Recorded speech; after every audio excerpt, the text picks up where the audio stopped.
Bismillahirrahmanirrahim. Alhamdulillahirabbil alamin. Wassalatu wassalamu ala Rasulillah wa ala alihi wa sahbihi wa man wala. Amma ba'd. Kaum muslimin wal muslimat rahimani wa rahimakumullah. Alhamdulillah, segala puji bagi Allah Subhanahu wa taala yang telah mempertemukan kita di sore hari ini dalam kajian online. Semoga Allah Subhanahu wa taala senantiasa melimpahkan karunia-Nya kepada kita semuanya, dan semoga Allah Azza wa Jalla senantiasa memudahkan langkah kita untuk istiqamah di atas jalan al-ilmu. Baik, kaum muslimin wal muslimat rahimani wa rahimakumullah. Insyaallah taala kita akan lanjutkan kajian kita, yaitu terkait dengan akidah Ahlussunnah wal Jamaah, tauhid asma was sifat. Sebelumnya telah kita singgung, yaitu kelompok yang kedua dari kalangan Mu'attilah. Kemudian Mu'attilah ini terbagi menjadi empat golongan. Di antaranya Asy'ariyah, Maturidiyah. Dan pada pertemuan yang lalu kita jelaskan pendapat orang Asy'ariyah dan Maturidiyah, bahwasannya mereka menetapkan nama bagi Allah Subhanahu wa taala, dan mereka menetapkan sebagian sifat dan menafikan sebagian sifat yang lain. Namun kebanyakan mereka menafikan dari sifat-sifat Allah. Dan kemudian ketika mereka menetapkan sifat bagi Allah Subhanahu wa taala, mereka tidak berdasarkan dalil, tidak berdasarkan nas Al-Quran dan Sunnah, namun kata mereka karena akal menuntut untuk ditetapkan. Artinya ketika mereka menetapkan sebagian sifat Allah Subhanahu wa ta'ala karena tuntutan akal yang sesuai dengan mereka, bukan karena dalil dari Al-Quran dan Sunnah.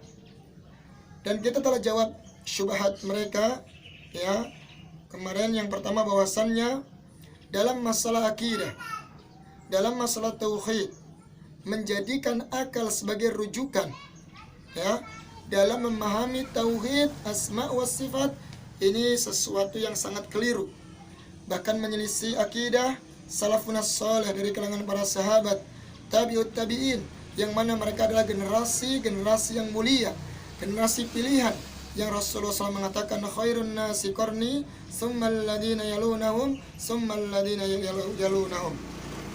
Sebaik-baik generasi adalah generasiku dari kalangan para sahabat, kemudian orang-orang setelahnya tabi'in, kemudian orang-orang setelahnya yaitu tabi'ut tabi'in. Jadi menetapkan sifat, nama dan sifat Allah Subhanahu wa taala, jadi bahwasannya dalam masalah akidah. Kemudian kita menjadikan rujukan akal dalam masalah ini, maka sungguh menyelisih akidah salafun salih dari kalangan para sahabat, kemudian tabi'in dan tabi'ut tabi'in. Ya, karena masdar kita, masdar talaqi, ya, sumber pengambilan dalil yaitu dengan Al-Qur'an, dari Al-Qur'an dan sunnah Nabi kita alaihi salatu wassalam. Ya, baik. Sebelum kita bahas, ya, bantahan setelahnya, kami akan bawakan ucapan Imam Ahmad bin Hanbal rahimahullahu ta'ala.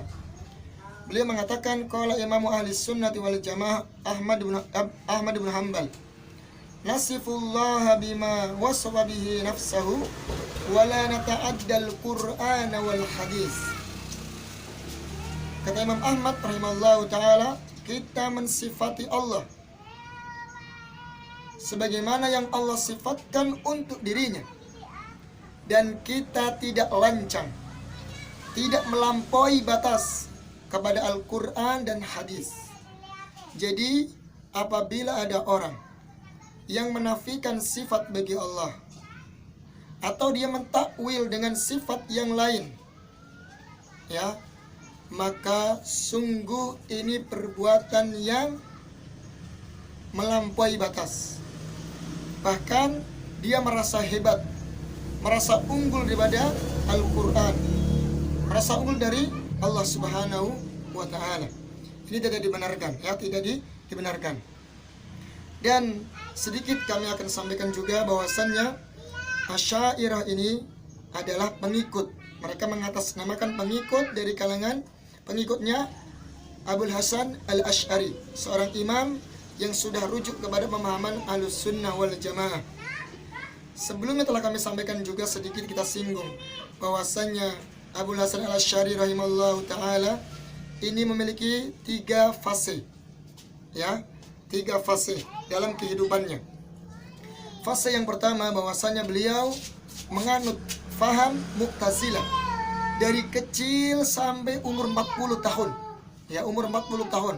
Karena beliau dididik oleh ayah tirinya yang bernama Abu Ali Muhammad bin Abdul Wahab Al-Jubai, seorang pentolan Mu'tazilah di zamannya. Ya, sehingga beliau menganut pemahaman ayah tirinya. Selama 40 tahun beliau menganut faham Mu'tazilah. Kemudian beliau setelah umur 40 tahun, setelah 40 tahun lamanya menganut pemahaman Mu'tazilah, beliau lepaskan, ya, beliau lepaskan akidah Mu'tazilah tersebut yang menafikan nama dan sifat bagi Allah Subhanahu wa Ta'ala.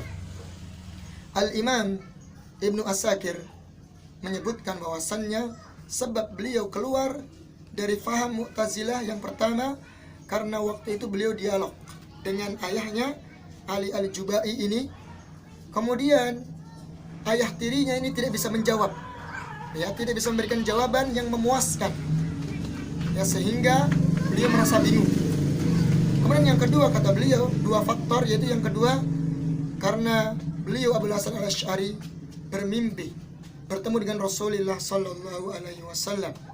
2 faktor inilah yang menjadikan beliau melepas faham Mu'tazilah. Namun sayangnya, sangat disayangkan, pengikut Asy'ariyah yang mereka mengatasnamakan pengikut Abul Hasan Al-Asy'ari, ya, yang sekarang ini mereka menggembor-gemborkan dengan Asy'ariyah Maturidiyah. Mereka mengatasnamakan berpaham dengan pemahaman Abul Hasan Asy'ari, sungguh telah keliru. Karena beliau Abul Hasan Asy'ari hakikatnya sudah keluar dari paham Mu'tazilah, ya, kemudian beliau kembali kepada akidah Ahlussunnah wal Jamaah, ya. Dan anehnya, ya, salah seorang tokoh imam yang bernama Imam Az-Zabidi, yang dia pensyarah kitab Ihya Ulumuddin, beliau menegaskan bahwasannya yang disebut Ahlussunnah wal Jamaah adalah orang yang berpaham dengan paham Asy'ariyah Maturidiyah. Ini jelas keliru. Kemudian fase yang kedua, beliau setelah keluar dari akidah Mu'tazilah, beliau masuk kepada pemahaman Kullabiyah, yaitu Abdullah bin Sa'id Al-Kullab.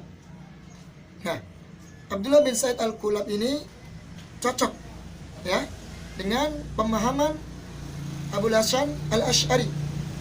Walaupun ada sebagian kekeliruan, banyak kekeliruan juga, ya, dalam pemahaman Kullabiyah ini. Namun dari sisi lain hampir mencocoki akidah Ahlussunnah wal Jamaah, seperti menetapkan Allah di atas arsy, ya, dan dia menafikan sifat ikhtiyariyah bagi Allah Subhanahu wa Ta'ala seperti sifat ghadab, kemudian sifat mahabbah, ya, kemudian yang sebagainya. Jadi yang kedua, fase yang kedua, beliau masuk kepada pemahaman Kullabiyah bersama Abdullah bin Sa'id Al-Kullab, ya, Sa'id bin Al-Kullab. Kemudian fase yang terakhir, beliau tinggalkan pemahaman Kullabiyah dan beliau kembali kepada pangkuan akidah Ahlussunnah wal Jamaah yang beliau nisbatkan kepada Imam Ahmad bin Hanbal rahimahullahu ta'ala. Ya, Imam Ahmad bin Hanbal rahimahullahu ta'ala. Ini 3 fase yang hendaknya seorang talibul ilm harus memahaminya. Jadi yang mereka gembar-gemborkan, penganut akidah Asy'ariyah mengikuti Abu Hasan Asy'ari, ini sungguh keliru.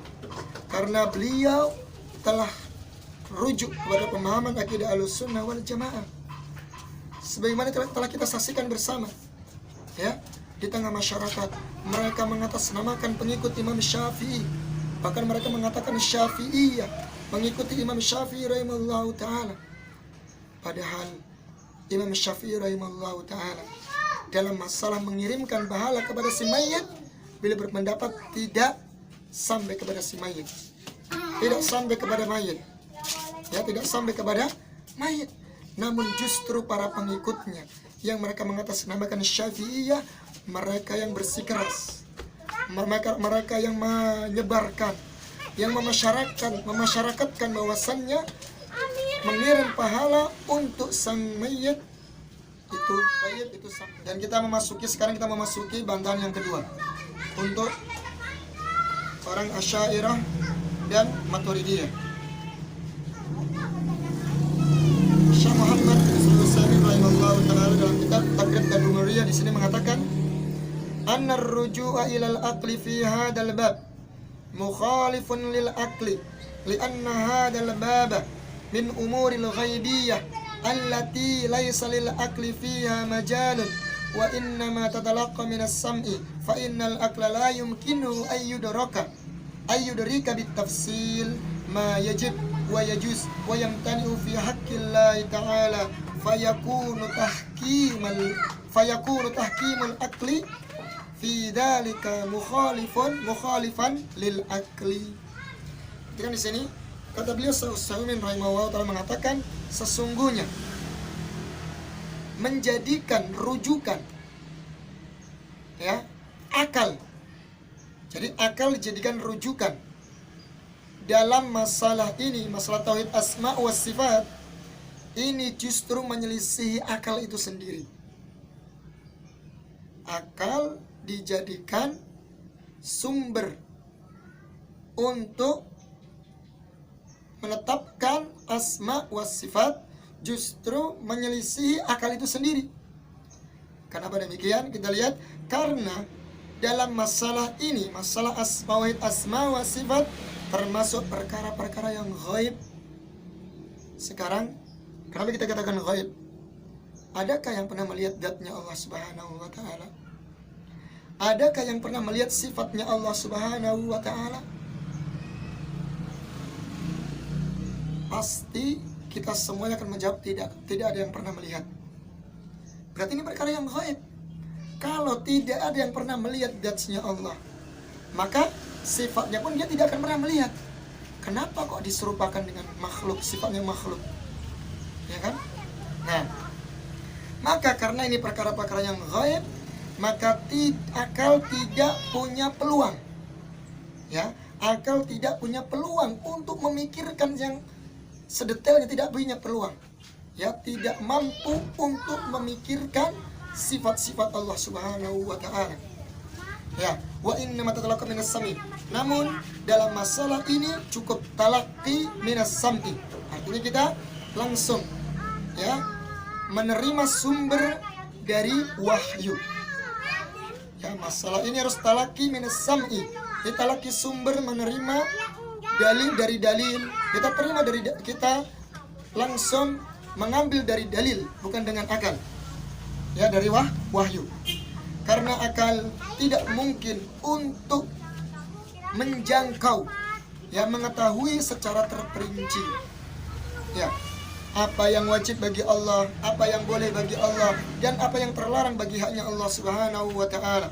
Maka menjadikan akal sebagai standar hukum dalam masalah ini justru menyelisih akal itu sendiri. Ya, menyelisih akal sendiri. Kaum muslimin dan muslimat rahimani wa rahimakumullah, jangankan memikirkan sifatnya Allah Subhanahu wa ta'ala, ya, kita saja memikirkan nikmat Allah. Coba kita, apakah di antara kita yang mampu menghitung jumlah rambut yang ada di kepala kita. Kita repot, bahkan tidak mampu untuk menghitungnya. Ya, bagaimana dengan sifat Allah Subhanahu wa ta'ala? Sungguh akal ini sangat lemah, tidak mampu untuk menjangkaunya. Nah, ini bantahan yang kedua. Kemudian bantahan yang ketiga, kata Syekh Utsaimin rahimahullah ta'ala mengatakan, annar rujua fi dzalika ila al-aqli mustalzimun lil ikhtilafi wat tanaqudi fa inna likulli wahidin minhum aqlan yara wujubar ruju'i ilaihi kama huwa al-waqi fi haula'i fatajidu ahadahum yusfitu ma yanfihi al-akhar wa rubbama yatanaqadu al-wahidu minhum fayusbitu fi makani ma yanfihi aw yanfi nadhirahu fi makanin akhar falaysa lahum qanunun mustaqimun yarji'una ilaihi. Perhatikan sini. Kata beliau rahimallahu ta'ala, sesungguhnya masalah tauhid asma wa sifat menjadikan akal sebagai rujukannya, sebagai standar untuk memahaminya, maka ini mengharuskan ikhtilaf, perselisihan, dan tanakut, saling kontradiksi. Karena setiap masing-masing orang punya akal sendiri-sendiri. Ya, fulan mengatakan demikian, fulan demikian. Sekarang mana yang akan kita jadikan standar hukum? Setiap orang punya pendapat masing-masing, setiap orang punya akal masing-masing, dan mereka berhak memiliki pendapat masing-masing. Akhirnya tidak ada yang jelas dijadikan standar hukum dalam masalah ini kalau kita merujuk kepada akal. Ya, sebagaimana wakil, ya, yang nyata di tengah-tengah mereka. Maka kamu jumpai sebagian mereka menetapkan apa yang dinafikan oleh yang lain. Yang lain menetapkan, saya menetapkan, yang lain menafikan. Akhirnya seperti itu, karena akal punya pendapat masing-masing. Atau sebaliknya, ya, mereka tanakut, saling kontradiksi. Ya, saling kontradiksi. Saya akan berikan contoh, ya, yaitu orang-orang Asy'ariyah, mereka kontradiksi dalam masalah ini. Contohnya, mereka menafikan sifat ghadab bagi Allah Subhanahu wa ta'ala. Secara tidak langsung, orang-orang Asy'ariyah tidak mendidik diri mereka untuk takut kepada Allah Subhanahu wa ta'ala. Kenapa demikian? Karena mereka nafikan sifat ghadab bagi Allah Subhanahu wa ta'ala. Kenapa kalian beribadah kepada Allah Subhanahu wa ta'ala, melaksanakan perintahnya dan menjauhi larangannya? Kata mereka, karena kami khawatir, takut dengan adab Allah Subhanahu wa ta'ala. Lantas kenapa kalian tidak menetapkan sifat ghadab bagi Allah Subhanahu wa ta'ala? Kemudian contoh yang selanjutnya, mereka juga menafikan sifat mahabbah bagi Allah Subhanahu wa ta'ala, cinta Allah Subhanahu wa ta'ala. Nah, karena mahabbah adalah menyerupai makhluk. Nah, kita katakan kepada mereka, wahai orang-orang Asy'ariyah, kenapa kalian mendekatkan diri kepada Allah Subhanahu wa ta'ala dengan ibadah kepadanya, melaksanakan perintahnya, dengan taat kepada Allah Subhanahu wa ta'ala? Mereka menjawab, karena kami ingin meraih mahabbah, cinta Allah Subhanahu wa ta'ala, mendapatkan cinta Allah Subhanahu wa ta'ala. Kita katakan, kenapa kalian nafikan sifat mahabbah bagi Allah Subhanahu wa ta'ala? Padahal kalian sendiri mengharapkan cinta Allah, tapi kenapa kalian nafikan sifat mahabbah bagi Allah? Ini sisi kontradiksinya, sisi tanaqud, saling bertolak belakang. Ya, jadi nggak bisa seperti ini. Ima kalian tetapkan, ima kalian nafikan, selesai masalahnya. Ya, gitu. Jadi mereka itu kontradiksi. Baik. Maka disini kata Syekh Utsaimin rahimahullahu ta'ala, terkadang mereka tanakut. Salah seorang di antara mereka tanakut. Yang satu menetapkan di tempat yang lain, yang satu menafikan di tempat yang lain. Ya, kemudian yang lain menafikan. Ya, menafikan, yang lain menetapkan. Dan mereka tidak memiliki standar kaidah yang lurus, standar hukum yang lurus. Ya, yang dijadikan apa? Rujukan. Baik. Ini bantahan yang ketiga. Kemudian muallif Syekhul Islam Ibnu Taimiyah rahimahullahu taala dalam kitab Fatwa Al-Hamawiyah rahimahullahu taala mengatakan faya laita syi'ri bi ayyi aqlin yuzanul kitaba was sunnah. Yuzinul kitaba was sunnah. Duhai sekiranya, ya, duhai seandainya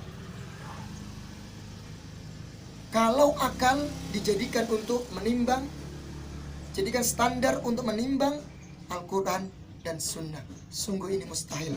Karena laita dalam bahasa Arab adalah sebuah angan-angan yang mustahil untuk dikabulkan. Kemudian faradiyallahu anil imami Malik bin Anas khaisu qal awa kullama ja'ana rajulun ajdalu min rajulin tarakna ma ja'a bihi Jibrilu ila Muhammadin sallallahu alaihi wasallam lijadli haula wa minal maklum anna tanaqudal aqwali dalilun ala fasadiha. Semoga Allah Subhanahu wa taala merahmati Imam Malik. Semoga Allah Subhanahu wa taala merahmati Imam Malik radhiyallahu an, yang mana beliau mengatakan, tatkala datang kepada kami seorang yang jago berdebat, jago berjidal, ya, maka ya disebabkan orang ini, ya, kita bisa meninggalkan apa yang dibawa oleh Jibril yang disampaikan kepada Nabi Muhammad SAW. Artinya ketika kita masuk dalam berjidalan, perdebatan, ya, melihat orang pandai berretorika, sehingga dalil yang jelas, dalil mengatakan mungkin haram, ini dalilnya haram, mengatakan haram, maka dikarenakan bagusnya orang ini dalam berdialog, dalam berkata-kata, bersilat lidah, berretorika, sehingga dalil yang tadinya haram menjadi halal. Begitu pula dalam masalah sifat-sifat Allah Subhanahu wa taala. Ketika banyak orang yang memperdebatkan, ya, akal mereka punya pendapat masing-masing sesuai dengan akal mereka, maka dalil-dalil yang jelas yang Allah turunkan, yang Rasulullah SAW sabdakan, itu sehingga mereka tinggalkan, justru mereka lebih memilih pendapatnya orang tersebut. Ya, sekarang banyak orang yang seperti ini keadaannya. Kita lihat sebagian orang, contohnya dalam masalah musik, jelas haram, ya. Dalam sebuah hadis Rasulullah mengatakan, la yakunana aqwamun min ummati yastahilluna al-khirra wal harira wal ma'azif. Akan datang suatu kaum dari umatku ini umatnya Rasulullah, yang mereka menghalalkan zina, kemudian menghalalkan khamar, dan menghalalkan ma'azif, musik, alat-alat musik. Perhatikan di sini, sabda Rasulullah sangat jelas. Datang suatu kaum nanti menghalalkan, berarti perkara itu adalah haram. Kemudian datang suatu generasi kaum yang menghalalkannya, jelas. Kemudian di zaman sekarang ini banyak kiai, banyak ustadz, banyak dai berfatwa, ya, dia melintir dengan ucapan yang retorika yang sangat bagus sekali, dibalus, dibungkus dengan ucapan yang sangat indah yang dapat menyihir orang-orang awam, sehingga dalil yang jelas mengatakan musik itu haram, sehingga disimpulkan musik itu tidak haram. Karena bagusnya retorika, bagusnya ucapan penjelasan dari seorang dai tersebut, disimpulkan akhirnya musik halal. Kalau musik Islam itu halal, tidak haram. Sehingga dalil yang jelas mengatakan haram ditinggalkan. Begitu pula dalam masalah sifat Allah Subhanahu wa taala. Lebih dari 1000 dalil, kata Ibnu Qayyim Al-Jauziyah rahimahullah taala mengatakan bahwasanya Allah istiwa di atas arasy, lebih dari 1000 dalil dari Al-Qur'an dan Sunnah dan fitrah dan akal menjelaskan semuanya. Namun kenapa banyak orang menafikan sifat istiwa Allah di atas arsy, lebih memilih ucapan pendapatnya fulan dan fulan atau kelompok fulan dan fulan daripada dalil yang lebih dari 1000 tersebut.